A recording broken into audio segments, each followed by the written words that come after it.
बिस्मिल्लाहिर्रहमानिर्रहीम। अल्लामा इकबाल रहमतुल्लाह अलैह ने फरमाया कि फ़ितरत अफराज से तो आगाज़ कर लेती है, करती नहीं मिल्लत के गुनाहों को माफ़। यानी अफराद की गलतियों को फ़ितरत टॉलरेट कर जाती है, लेकिन एक नेशन, एक कौम और एक मिल्लत के गुनाहों को माफ़ नहीं करती।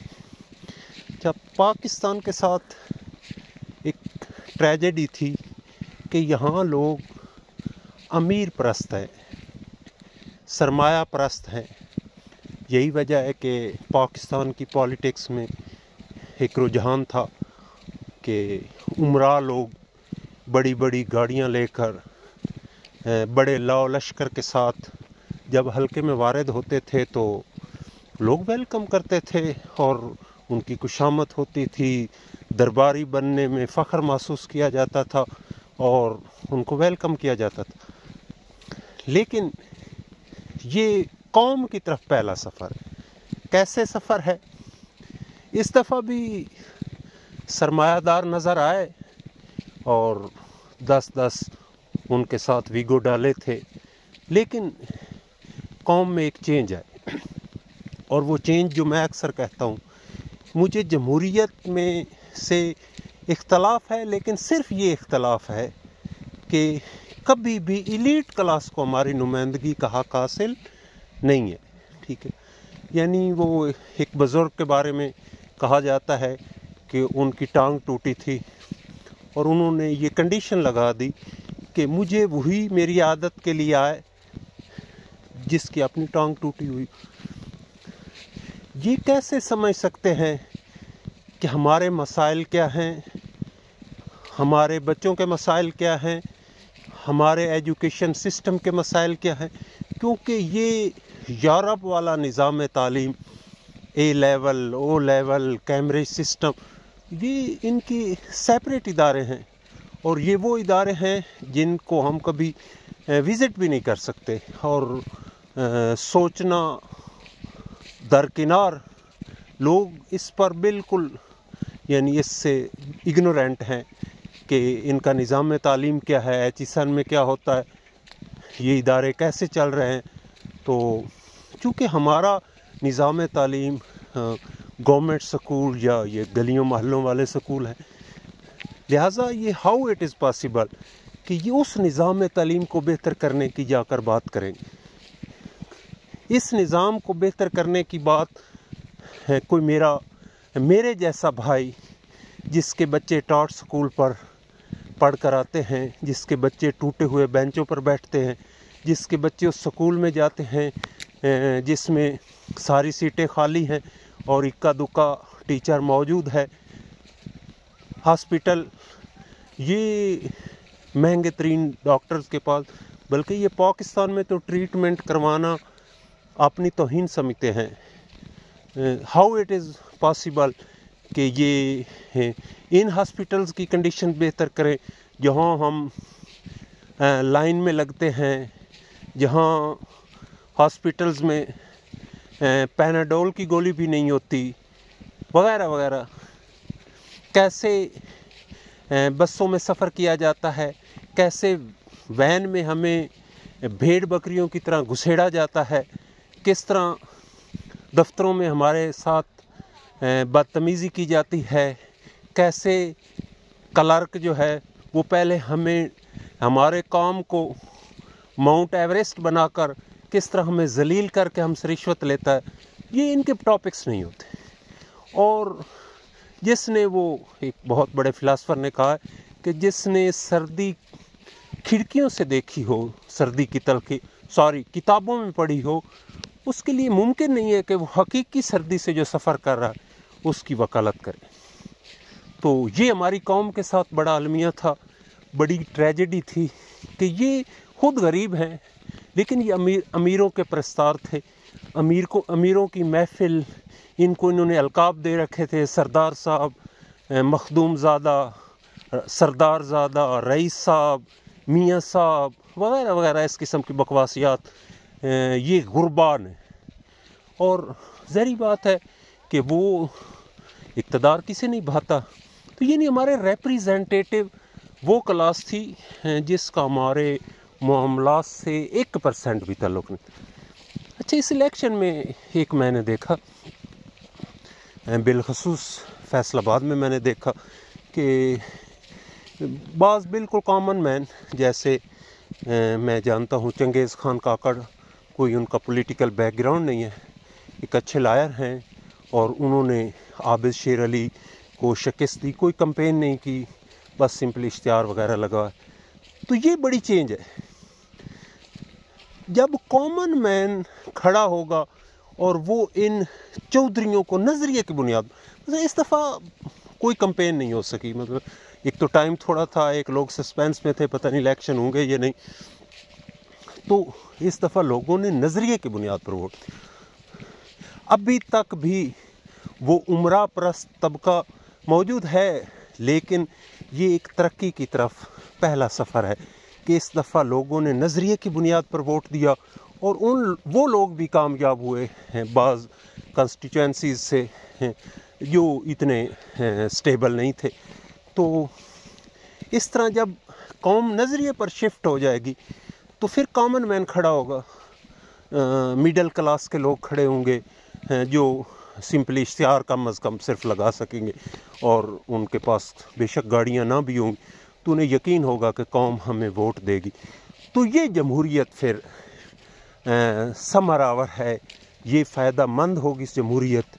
तो इस उन्वान से ये बहुत बड़ी चीज़, लोग मायूस हैं लेकिन मैं बिल्कुल नहीं मायूस। मैं कौमों की, चूँकि मैंने कई कंट्रीज़ की हिस्ट्री पढ़ी है, यूरोप की हिस्ट्री पढ़ी है, अमेरिका की हिस्ट्री पढ़ी है, फ्रांस की हिस्ट्री पढ़ी है, तो यही मराइल है, बिल्कुल सेम मिनवान इन्हीं मराइल से वो कौमें गुजरी। वहाँ भी इसी तरह इस्टेब्लिशमेंट का रोल, रिलीजियस माफिया, उमरा माफिया, बिज़नेस माफिया, ये सारे सेम।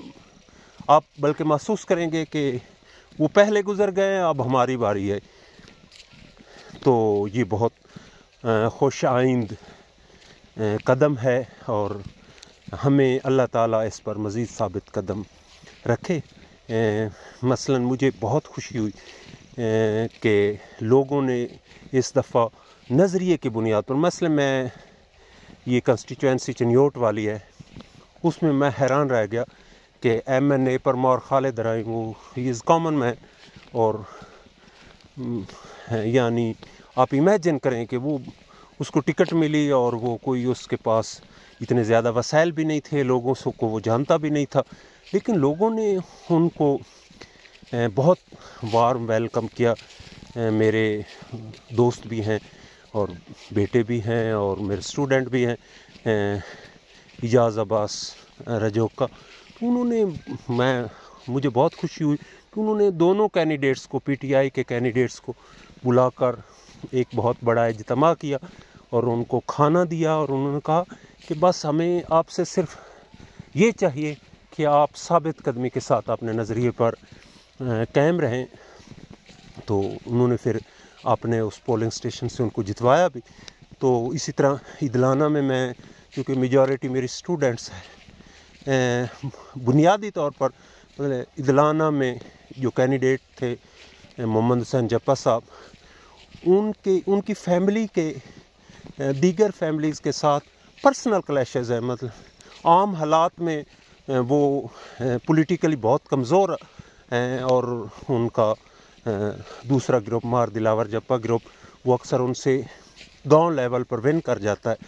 लेकिन उन मुखालफतों को बलाए तक रख कर मैंने इश्तिहारात देखे कि नौजवान नस्ल ने मार मोहम्मद हुसैन को नज़रिए की बुनियाद पर अपनी पर्सनल इख्तलाफात को साइड पर रख कर उनको वोट दी। तो ये बड़ी तब्दीली है। नज़रिए का मतलब होता है कि आपके ज़ाती लाइकिंग, ज़ाती दोस्तियाँ, ज़ाती दुश्मनियाँ, ये बलाए ताक।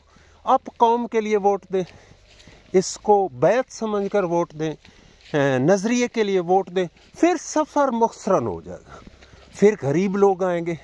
बल्कि अगर कौम ऐसा करेगी तो ये भी गरीबी वाला ड्रामा करेंगे, ठीक है ना। ये फटे हुए कपड़े पहनेंगे इंशाल्लाह, ये साइकिलों पर कैंपेन करेंगे। अगर कौम वीगो परस्त नहीं होगी तो मैं पूरी कौम को सलाम अकीदत पेश करता हूँ कि उन्होंने बहुत अच्छा बिहेव किया और एक प्रोग्रेसिव, एक इंतहाई जिद्दत पसंद कौम के तौर पर। और मेरी ज़्यादा खुशी की इंतहा ये रही कि मैंने अनपढ़ बुज़ुर्गों को भी, मैं ज़ाती तौर पर पीटीआई से 100% एग्री नहीं हूँ, ठीक है ना, कुछ लाइकिंग हैं, कुछ डिसलाइकिंग है, मेरा अपना नुक्ता नज़र है, लेकिन मुझे कौम से बहुत प्यार है और मुझे फ़ख्र है कि कॉमन मैन पॉलिटिकल इश्यूज़ को डिस्कस कर रहा है। ये तब्दीली आई और ये बहुत तब्दीली। दूसरी तरफ कुछ लोग आवाम की राय के सामने बांधने की कोशिश कर।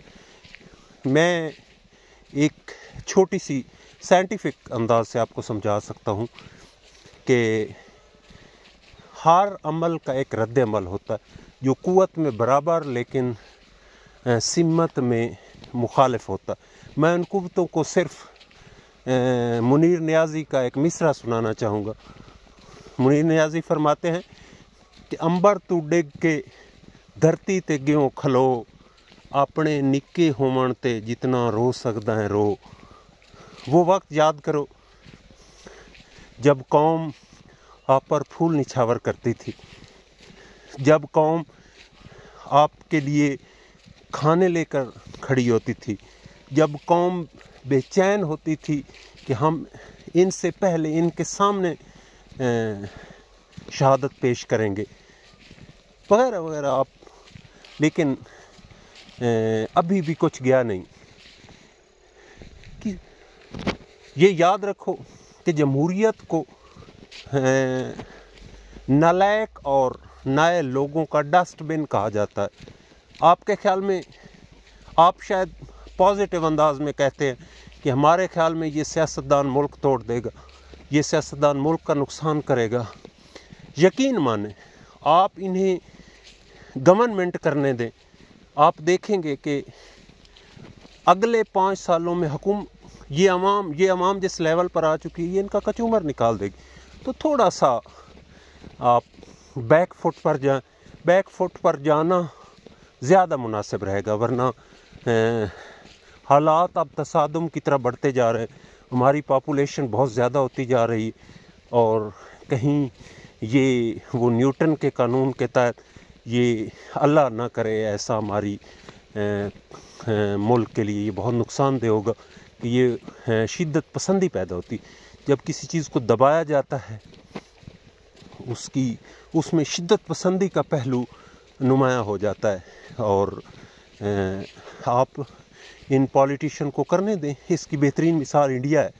इंडिया में दुनिया की सबसे बड़ी जमहूरियत है और उन्होंने जमहूरियत को बड़े आसान अंदाज में आगे चलाया और इदारे अपनी लिमिट्स में रहते हैं, इदारे अपनी हदूद में रहते हैं और नतीजतन आज जापान को क्रॉस करने का कोई नहीं सोचता था सिवाय इंडिया के। इंडिया ने उसको क्रॉस किया है। वहाँ चाय बेचने वाला मुल्क का प्राइम मिनिस्टर है, वहाँ दिल्ली का प्राइम मिनिस्टर साइकिल पर जाता है और कौम को इन साइकिल वालों पर फ़ख्र है जिन्होंने उनको इंतहाई गुर्बत से और इतनी पॉपुलेशन के बावजूद दुनिया की सुपर पावर की फहरिस्त में खड़ा कर दिया है। यकीनन ये मुल्क हम सभी का है, हमारे बच्चों का है। तो तमाम फरीकैन सब्र तहम्मुल के साथ और सुपरमेसी ऑफ पब्लिक ओपिनियन को एक्सेप्ट करें। बेशक हो सकता है कि हमारी कोई नापसंदीदा शख्सियत प्राइम मिनिस्टर बन जाए, लेकिन ये अवाम अब बेदार हो चुके हैं। मेरा ईमान है कि वो ज़्यादा देर वो शख्सियत नहीं चलेगी और उससे बेहतर आएगा। और जब जमहूरियत मुस्तकिल अंदाज से आगे बढ़ेगी तो फिर एक दिन तरक्की पाकिस्तान के लिए कोई मसला नहीं है। इतने वसाइल यहाँ हैं, आप इमेजिन नहीं कर सकते। आप जानते हैं, बस इसको एक डायरेक्शन की ज़रूरत और यहाँ सबसे बड़ा प्रॉब्लम है कि कोई अपनी हदूद में नहीं काम कर रहा। यहाँ इदारे मजबूत नहीं, इदारे खुद मुख्तार नहीं। इदारे अटानमस हो जाए तो ये मसला ही कोई नहीं पाकिस्तान के लिए तरक्की करना। ये तो फिर जापान वगैरह ये इश्यूज़ ही नहीं है हमारे।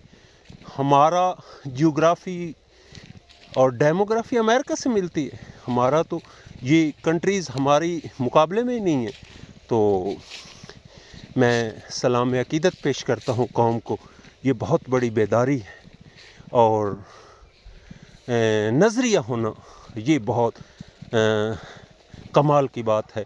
और अल्लाह ताला किसी शख्स को अजर उसकी नज़रिया नज़र में जो आपकी नज़र में दी